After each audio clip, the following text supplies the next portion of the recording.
చెప్పినది చేయుడి, ఆయన మీతో చెప్పినది చేయుడి. కొదువేదైనా కొరతేదైనా కరువేదైనా కష్టమే అయినా అసాధ్యమైనది లేనే లేదు. యేసుకు సమస్తము అన్నీ సాధ్యం. యేసుకు అసాధ్యమైనది లేనే లేదు. యేసుకు సమస్తము అన్నీ సాధ్యం.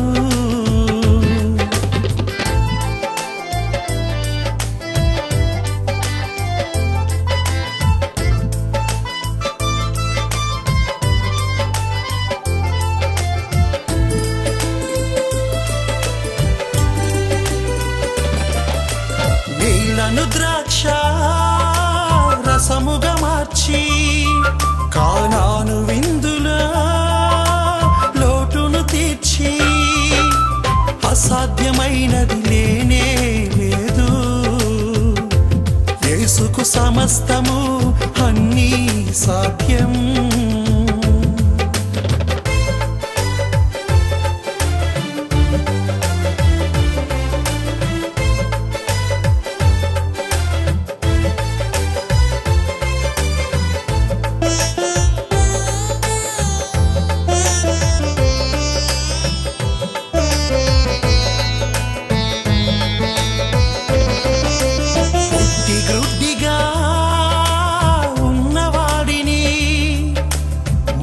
చేతనే చూపునిచ్చెను, అసాధ్యమైనది లేనే లేదు.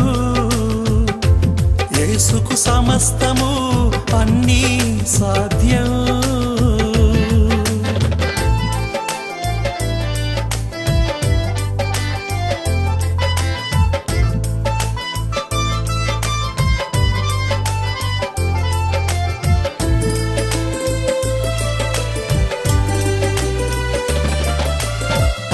రొట్టెలు 2 చిన్న చేపలు 5,000 మందికి పంచిపెట్టెను.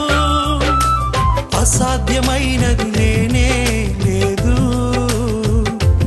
యేసుకు సమస్తము అన్నీ సాధ్యం.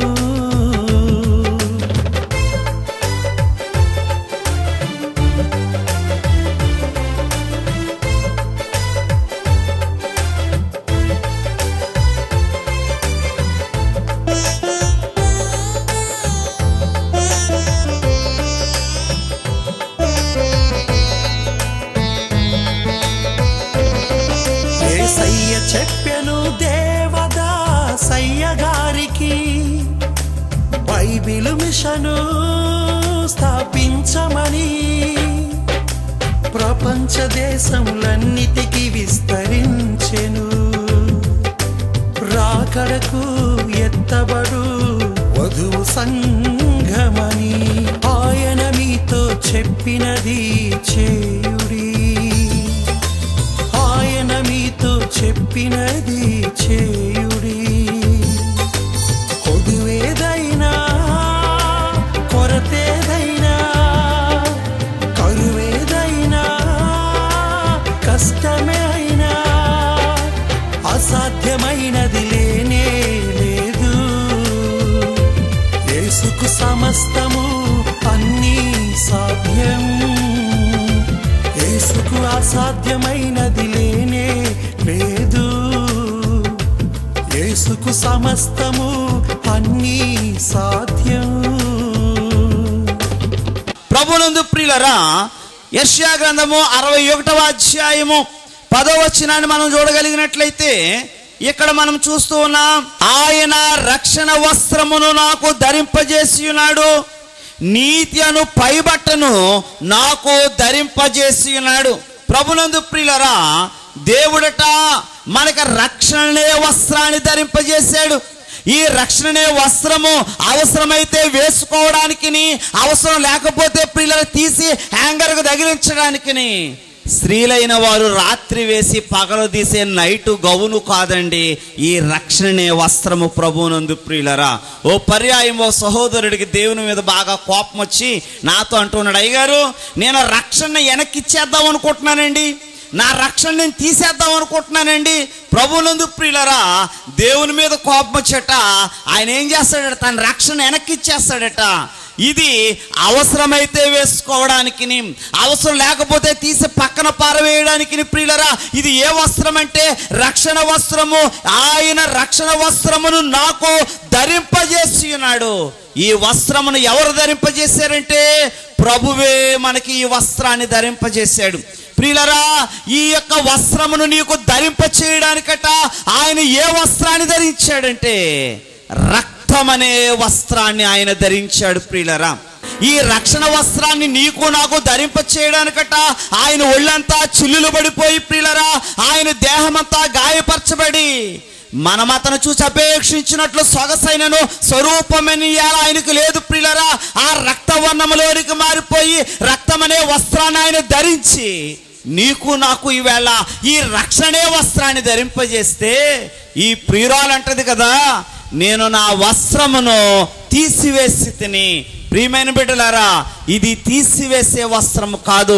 దేవుని వాక్యం తెలియజేస్తుంది, పొంది ఉన్న రక్షణ, పొందుచు ఉన్న రక్షణ, అంచెదినమందు బయలుపరచబడకు సిద్ధముగా ఉన్న రక్షణ నేను కన్నులారా చూచి తిని, బయలుపరచబడటకు సిద్ధముగా ఉన్న రక్షణ. కనుకనే ప్రియులరా, ఈ రక్షణ వస్త్రమే వేసుకునేది, తీసివేసేది కాదు. కానీ అమ్మాయి అంటుంది, నేను నా వస్త్రమును తీసివేసి తిని. ఇక మనం ఈ వాక్యంలో చూస్తే ప్రియులరా, ఆయన నీతి అను పైబట్టను నాకు ధరింపజేసి ఉన్నాడు. ప్రియ స్నేహితులరా, మన ప్రభువు నీతిమంతుడై ఉన్నాడు. అలాగునే మన ఆత్మీయ తండ్రి దైవజనులు దేవదాసయ్య గారే నీతిమంతులై ఉన్నారు. ప్రభు మాట్లాడుతూ, నాలో పాపం ఉన్నదని మీలో ఎవడు నేరస్థాపన చేయగలని మాట్లాడిన ప్రభు. అలాగనే ప్రియుల మన ఆత్మీయ తండ్రి దైవజనులే నీతిమంతులై ఉన్నారు. ఆయన బిడ్డలమై ఉన్న మనము కూడా ప్రియ స్నేహితులరా ఎటువంటి వారమై ఉండాలంటే నీతిమంతులమై ఉండాలి, నీతి కలిగిన వారమై ఉండాలి.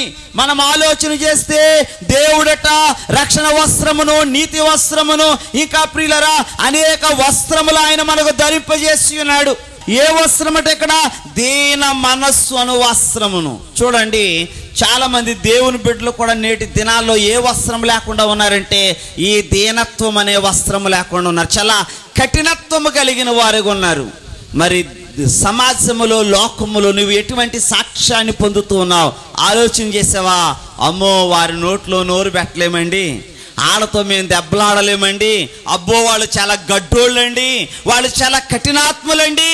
ప్రియమైన బిడ్డలారా, ఇటువంటి సాక్ష్యాన్ని నువ్వు ఇంకా పొందుతూ ఉంటే ఏ ప్రయోజనము లేదు ప్రియులరా.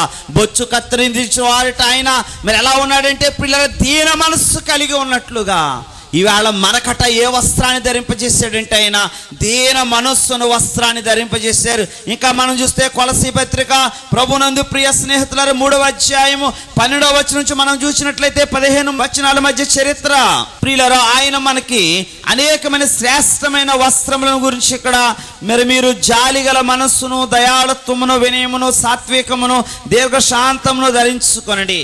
మరి నేను వస్త్రాల గురించి వివరించను కానీ అనేకమైన శ్రేష్టమైన వస్త్రములు ఆయన మనకి ఇవాళ ధరింపజేస్తే ఈ ప్రియురాలంటుంది, నేను నా వస్త్రమును తీసివేసి తిని మరలా నేను దానిని ధరింపనేలా.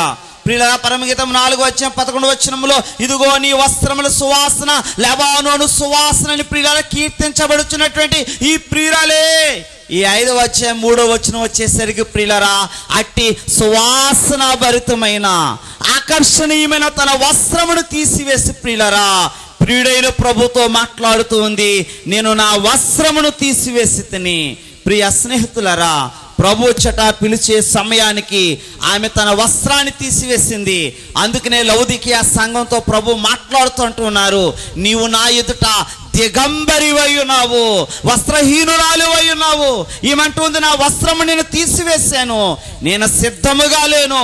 కనుక నీమేం చేస్తుందంటే సాకు చెబుతూ ఉంది, అలాగే తాత్సారము కూడా చేస్తూ ఉంది. ఏమండి, సిద్ధముగా ఉండుంటే, వస్త్రాన్ని ధరించి ఉంటే ప్రియుని యొక్క స్వరము వినబడిన వెంటనేనట చెంగు చెంగును దూకుతూ వచ్చట తలుపు తీసి, నా ప్రియుడా, ఇదిగో నా సౌందర్యమును కోరినవాడా, లోపలికి రమ్మను ఆహ్వానించినట. కానీ ఈమె ఎలా లేదు? సిద్ధముగా లేదు. ప్రియులరా, ప్రభు యొక్క రాకడ దినాలలో మనమున్నాం. ఆయన రాకడ సామీప్య దినములలో మనమున్నాం. ఇంకను ప్రియమైన బిడ్డలారా, మనం అట్టి రాకడ సిద్ధపాటు కలిగి ఉండకపోతే ప్రభువట మధ్యాకాశములోనికి మేఘారుడే వచ్చే సమయానికి మనము కూడా ఏం చెప్పేవారముగా ఉంటామంటే సాకులు చెప్పేవారముగా ఉంటాం. కనుకనే ప్రియ స్నేహితులారా, ఈమె సాకులు చెబుతూ ఉంది, తాత్సారం చేస్తూ ఉంది. కారణం ఏంటంటే సరైన సిద్ధపాటు కలిగి లేదు.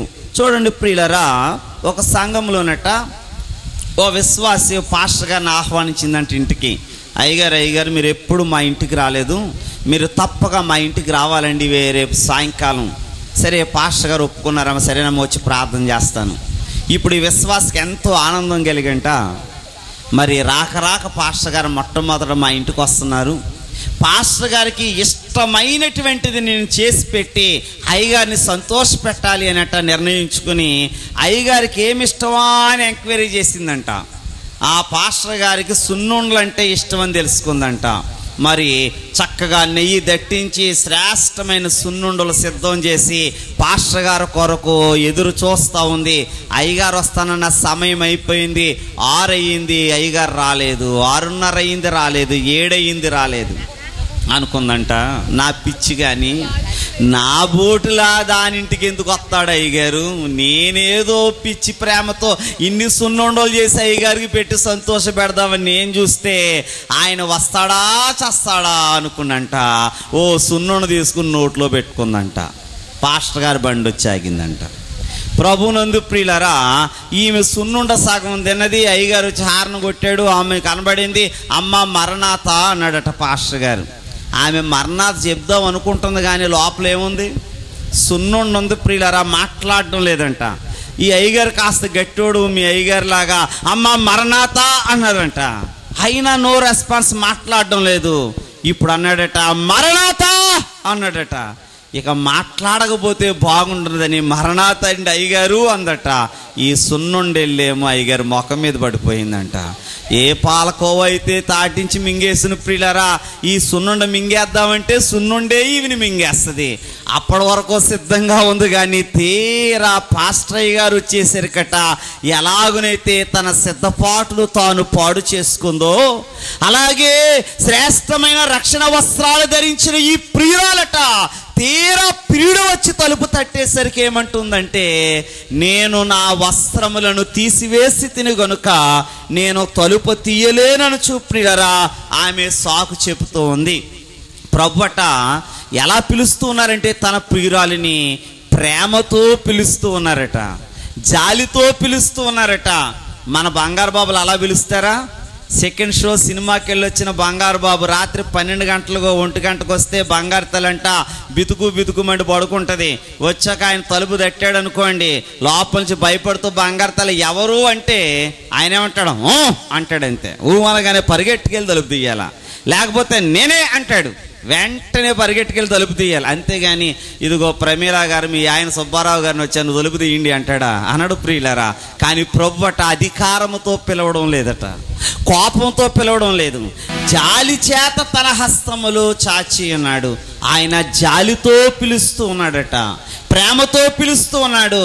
నా ప్రియురాలా నీవు నాకు తలుపు తీయంటే ఈ అమ్మాయి అంటుంది, మొదటగా నా వస్త్రములు తీసివేసి తిని నేను మరలా వాటిని ధరింపనేలా.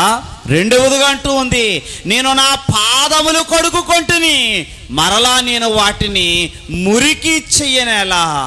ఎందుకు ఈ యొక్క ప్రియురాలట ఎలాగున సాకులు చెబుతూ ఉంది అంటే ప్రియులరా, దైవజనులు అన్నారు, రాకడకు సిద్ధపడటం అంత తేలికైన విషయము కాదు గనుక ప్రియులరా, నేటి కాలంలో క్రైస్తవ సంఘముగా ఉండడానికే ఇష్టపడుతుందట కానీ వధువు సంఘముగా రూపాంతరము చెందడము కష్టమని తలస్తుంది. కనుకనే ఏం చెప్తూ ఉందంటే సాకులు చెప్తూ ఉంది.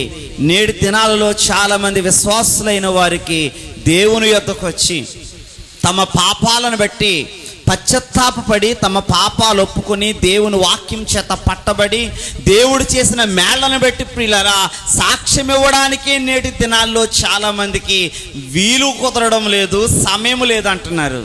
ఇక ప్రియ స్నేహితులారా, ఈ వధువుగా మారడానికట ఇంకా కష్టమైన కార్యముగా ఎంచి ఏం చెప్తూ ఉన్నారంటే ఈవేళ అనేక మంది దేవుని బిడ్డలు వధువు సంఘమని పిలువబడుతున్న వారట సాకులు చెప్పుకుంటూ నెట్టుకొస్తున్నారు. ఈ సాకులు ఎక్కడ ఆరంభమైనవి?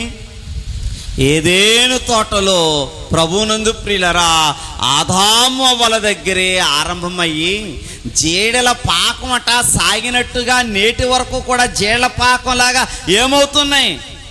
ఆదామా నువ్వేం చేసావయ్యా అన్నాడట ప్రభు వచ్చి. ప్రభా నేనేం చేశానయ్యా? నా తప్పేమీ లేదు, నేను అడిగితే ఇచ్చావా, అడగకుండా ఇచ్చావా? ఇదిగో అవ్వమ్మ వలనే ఇలా జరిగిపోయిందనట.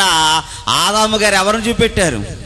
అవ్వమ్మను చూపెట్టారంట. చాలా మంది బంగారు బాబులు బయటికి వారు వెళ్ళిన కార్యము నెరవేరింది అనుకోండి, నేనంటే ఏంటనుకున్నామని మీసాలు తిప్పుతారంట.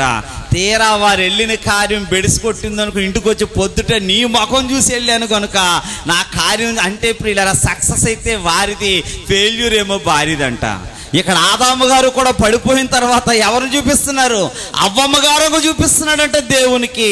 అప్పుడు ఆరంభమైన సాకులు ఇప్పటికీ కూడా ప్రియులరా ఈ ప్రియురాలు ఏం చేస్తుందంటే కొనసాగిస్తూనే ఉంది. కనుకనే ప్రియులరా దైవజనులు అంటూ ఉన్నారు, ఈ ప్రియురాలే మందస్థితిలోనికి దిగిపోతూ ఉంది, మత్తులోనికి దిగిపోతూ ఉంది, బద్ధకములోనికి దిగిపోతూ ఉంది. కనుకని ఇప్పుడు ఏం వెతుకుతూ ఉందంటే ఆమె సాకులను వెతుకుతూ ఉంది. ప్రియులరా దైవజనులు సెలవిచ్చారు, ఆత్మీయ స్థితిలో ఉన్నతమైన స్థానంలోనికి వెళ్ళిన వారు మందస్థితిలోనికి జారిపోతేనట మరలా వారిని యథార్థ స్థితిలోనికి తీసుకువచ్చుట చాలా కష్టము అన్నారు. చూడండి ప్రియులరా 2 పేతురు పత్రిక 2వ అధ్యాయము 2 పేతురు పత్రిక 2వ అధ్యాయము 20-21 వచనాలు మనం చూడగలిగినట్లయితే, వారు ప్రభువును రక్షకుడునైన యేసుక్రీస్తు విషయమైన అనుభవ జ్ఞానము చేత ఈ లోక మాలిన్యములను తప్పించుకున్న తరువాత మరలా వాటిలో చిక్కుబడి వాటి చేత జయింపబడని ఎడల వారి కడవరి స్థితి మొదటి స్థితి కంటే మరి చెడ్డదగును. ప్రభునందు ప్రియుల ఆత్మీయ స్థితిలో ఉన్నత స్థానంలోనికి వెళ్ళిన వారు, ప్రభువును ఎరిగిన వారు మరలా వారు పడిపోయిన ఎడలట వారు కడపడి స్థితి మొదటి స్థితి కంటే ఇంకా ఘోరం. ప్రియులరా సింపుల్గా చెప్పుకోవాలంటే ఒకడు అసలు దేవుని యొద్దకు రాకపోవడం రోజు ఒక బాటిల్ తాగేవాడంట. వాడు ప్రభు దగ్గరికి వచ్చి ప్రభువు నమ్ముకొని మందు మానేసి కొన్ని రోజులు భక్తి చేశాక మళ్ళా పాపంలోకి వెళ్ళాడట. ఇప్పుడు వీడికి ఒక బాటిల్ సరిపోవడం లేదట, 2 బాటిల్స్ కావాల్సి వచ్చింది. ఎందుకంటే వీడు మొదటి స్థితి కన్నా కడబడి స్థితట మరింత చెడ్డగా మారిపోయింది. ఇంకనూ ప్రియులరా దైవజనులు అన్నారు, ఈ యొక్క మందస్థితిలోనికి దిగజారిపోయిన వారిని యథార్థ స్థితిలోనికి తీసుకురావడమే కష్టమైతే మరి అనేక మంది అట్లా పడిపోతూ ఉన్నారు. హెబ్రీ పత్రిక 6వ అధ్యాయము 4-6 వచనాల మధ్య ప్రభునందు ప్రియులరా మనం చూడగలిగినట్లయితే, ఒకసారి వెలిగింపబడి పరలోక సంబంధమైన వరములను రుచి చూచి పరిశుద్ధాత్మలో పాలివారై దేవుని దివ్య వాక్యమును రాబోవు యుగ సంబంధమైన శక్తుల ప్రభావమును అనుభవించిన తరువాత తప్పిపోయిన వారు తమ విషయములో దేవుని కుమారుని మరలా సిలువ వేయచ్చు బాహాటముగా ఆయన అవమానపరుచుచున్నారు గనుక మారు మనసు పొందినట్లు అట్టి వారిని మరలా నూతన పరుచుట అసాధ్యము. ప్రభునందు ప్రియులరా ఈ ప్రియురాలి వేళ ఏం చేస్తుందంటే మందస్థితిలోనికి జారిపోతూ ఉంది. దైవజనులు అంటున్నారు, జారిపోతున్న వారిని లేపడమే కష్టమైన దినాలైతే జారిపోయిన వారిని లేపడం అట మరింత కష్టమైన స్థితి. చాలా మంది నేటి దినాల్లో ఒకసారి వెలిగింపబడి పరలోక సంబంధమైన వరములు రుచి చూచి పరిశుద్ధాత్మలో పాలువారై దేవుని దివ్య వాక్యమును రాబో యుగ సంబంధమైన శక్తుల ప్రభు అనుభవించిన తరువాత ప్రియులారా తప్పిపోతూ ఉన్నారు, పడిపోతూ ఉన్నారు, సాకులు వెతుక్కుంటూ ఉన్నారు. ప్రియ స్నేహితులారా, మరి మీకు చెప్పాను సాకంట చాకు లాంటిది అని. చూడండి, అది కఠినంగా నేను చెప్పను కానీ మీకు తేలిగ్గానే చెప్తాను. ప్రియులరా, ఓ పాస్టర్ గారంట ఓ విశ్వాసిని అడిగారట, అమ్మా అస్సలు రాత్రి కూటాలు మానేదానివి కాదు కదా, ఈ మధ్యకాలంలో రాత్రికాల కూటాలకు రావడం లేదేటమ్మా అని అడిగారంట. అప్పుడు ఆ విశ్వాసం ఉందంట, అయ్యగారు నేను రాత్రికాల కూటాలకు రాలేకపోతున్నందుకు ఎంత బాధపడుతున్నానో తెలుసా, మా ఆయన గారు ఈ మధ్యకాలంలో ఓ బొచ్చు కుక్క పిల్లని తెచ్చిచ్చాడండి నాకు పెంచమని. మీరు చర్చిలో వాక్యము చెప్పే సమయము నా కుక్క పిల్ల తిండి తినే సమయము ఒకటేనండి, దాని కడుపు మార్చలేక నా కడుపు మార్చుకుంటున్నానండి అయ్యగారు అందంట. లేకపోతే ఆవిడ ఉద్దేశం ఏంటంటే, ఈ కుక్క పిల్లే లేకపోయి ఉంటే నేనేం మానను, చర్చి మాననండి అయ్యగారు అందంట. పాపం ఈ మాటలు ప్రభు విన్నారట. ప్రభు అనుకో, అయ్యయ్యో నా బిడ్డకి ఈ కుక్క ఎంత ఆటంకం తీసుకొచ్చేసింది, ఈ కుక్క పిల్లే లేకపోతే నా బిడ్డ నన్ను విడిచిపెట్టదు కదా అనట. పరలోకం నుంచి ఓ టికెట్ పంపించారట కుక్క పిల్లకి, నువ్వు వచ్చే నీ పని అయిపోయింది అని. ప్రభువునందు ప్రియులేక చెప్పడానికి ఏం మిగలేదు. చాలా మంది ఏం చెప్తూ ఉంటారంటే ప్రియులరా, సాకులు చెప్తూ ఉంటారు. ఓ భక్తుడు అన్నాడు, సాకు చెప్పబాకు సాకు లేకుండా పోతుంది అన్నారు. ఏటట, సాకు చెబితే సాకు లేకుండా పోతుంది.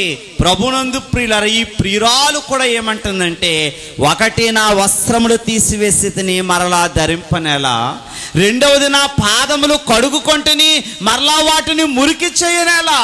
ప్రియ స్నేహితులారా, రెండు సాకులు చెప్తూ ఉంది. వాక్యములో ముందుకు చూసి ముగించుదాం. ఈ రెండు సాకులు నిలబడ్డాయో ఊడిపోయాయో చూద్దాం. ప్రియ ఎఫెసీ పత్రిక 6:15 నీ పాదములకు సిద్ధ మనస్సును జోడు తొడుగుకొనుడి, సిద్ధముగా ఉండండి. ప్రియులరా, పెండ్లి విందు నుండి ప్రభు వచ్చి పిలవగానే మరి ఆయన కట తలుపు తెరవడానికి ఆయన యొద్దకు వెళ్ళడానికి ఎదురు చూచు మనుష్యుల వలె మీరు ఉండండి అని దేవుడు తెలియజేస్తూ ఉన్నాడు. ప్రియులరా, ప్రభునందు ప్రియులరా, దేవుని బిడ్డలు కూడా ఎలా ఉండాలట, రెడీగా ఉండాలట. కానీ ఎలా ఉండకూడదంటే సాకులు వెతికేవారిగా, సాకులు చెప్పేవారిగా ఉండకూడదు. కానీ ప్రియులరా, ఈ రాకడ సామీప్య దినాల్లో క్రైస్తవ సంఘము వధువు సంఘ అంతస్తులోనికి రావడానికి చాలా ప్రయాసపడుతుంది. ఏం చేస్తూ ఉందంటే సాకులు చెబుతూ ఉంది. ప్రభునందు ప్రియ స్నేహితులారా, మరి సాకులు చెప్తే సాకులు ఉండవు అన్నాడు భక్తుడు. నేనంటాను, ఈవేళ సాకులు చెప్తే ప్రియులరా రేపు సోకు కూడా ఉండదు. మనందరికీ ఏమంటే ఇష్టం? సోకు అంటే ఇష్టమేనా? దేవుడికి స్తోత్రం. సోకంటే ఇష్టం లేని వారు ఎవరున్నారండి? ప్రభునందు ప్రియులు ఏమి అనుకోబోకండి. కానీ ఓ పర్యాయము ఇద్దరు సన్నిస్త్రీలు మాట్లాడుకుంటుంటే నేను విన్నాను.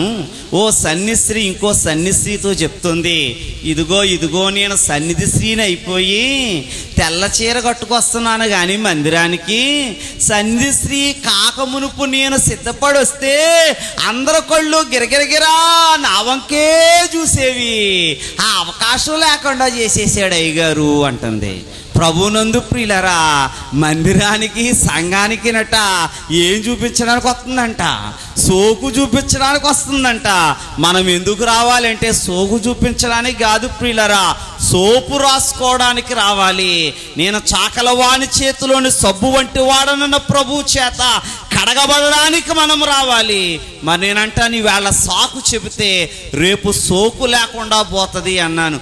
నేనంటాను, సాకులన్నీ సాగనంపి కార్య సాధకుడైన ప్రభు యొక్క ప్రేమలో మనము సాగిపోవలసిన వారమై ఉన్నాం. ఆదాము సాకు చెప్పాడు. అహరోను అడిగాడు. మోషే వచ్చి అహరోను ఏంటయ్యా అన్నాడు. అహరోను ఏమన్నాడు, నేను ఏం చేయలేదయ్యా, అందరూ బంగారం తీసుకొచ్చారు, నేను ఇలా చేశాను, వెంటనే ఏమైపోయింది, దూడైపోయింది అని ప్రియులరా మోషేతో సాకు చెప్తూ ఉన్నాడు. దైవజనులు దేవదాసయ్య గారు అన్నారు, పొద దగ్గర మోషే హృదయములో ఉన్న వదన బట్టి దేవుని కట సొదంతా చెప్పాడు. సొదంతా విన్న ప్రభువట పద పద పద పద పద అన్నారు. ప్రభునందు ప్రియుల చాలా సందర్భాల్లో మనం కూడా ప్రభుకి ఏం చెప్తూ ఉన్నాం? సొద చెప్తూ ఉన్నాం. సాకులనే సొద చెప్తూ ఉన్నాం ప్రియులరా. మరి సాకులు చెప్పి ఉన్న ఆశీర్వాదాన్ని పోగొట్టుకునే వారముగా కాక ఈ ప్రియురాలు సాకు చెప్పి ప్రియులరా ప్రభువును దూరం చేసుకుని తరువాత ఆమె పశ్చాత్తాపపడి పరుగులెడుతూ ఉంది. ప్రభు రాకడ దినాలలో, ఆయన సామీప్య దినములలో ఉన్నటువంటి మనము సాకులన్నిటినీ కూడా సాగనంపి వేసి ప్రియులరా సాకులు చెప్పే వారముగా కాక ప్రభు కొరకు ఎదురు చూచు మనుష్యుల వలె ఉండి ఆయన పిలుపు అందుకున్న వెంటనే ఆయనకు ఎగిరి వెళ్ళి ఆ మహిమలో పాలిభాగస్థులము కాగల ధన్యత తండ్రి మనెల్లరికూ అనుగ్రహించును గాక. ఆమేన్.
అందరికీ వందనాలు.